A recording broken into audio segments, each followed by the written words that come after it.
ang CIF Incoterm? Bakit ito ang madalas gamitin ng mga importer at exporter or buyer at seller? Welcome to JJ Brokerage, your logistics partner. Ang Incoterms ay mula sa salitang International Commercial Terms, samantalang ang CIF ay Cost Insurance Freight. Ito ang kauna-unahang Incoterms na nailathala o naisulat ng International Chambers of Commerce o ICC. Ang CIF ay halos katulad sa Incoterm na CFR. Sa CIF Incoterm ayon sa Institute Cargo Clauses A ng Institute of London Underwriters ay inaatasan ng seller na isiguro o i-insured ang mga products para sa 110% ng halaga ng sales contract.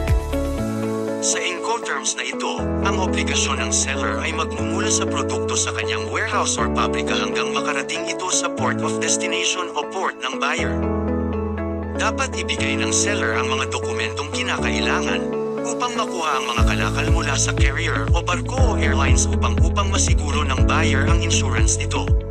Kasama sa mga dokumento ay ang invoice, insurance, at ang bill of lading. Ang tatlong dokumentong ito ay kumakatawan sa gastos, insurance, at kargamento ng CIF na obligasyon ng seller.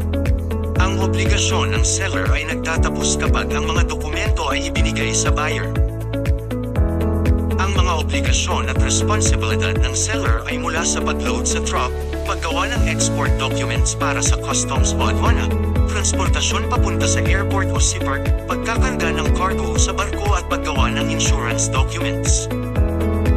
Ang obligasyon at responsibilidad naman ng seller ay pagdating ng cargo sa kanyang port o port of destination, releasing of cargo sa customs, at transportasyon papunta sa kanyang buyer's warehouse.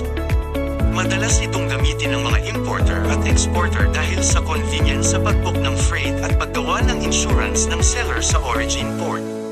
Chat with us for a free seminar. Please like, share and follow sa JJ Brokerage videos para sa dagdag kaalaman.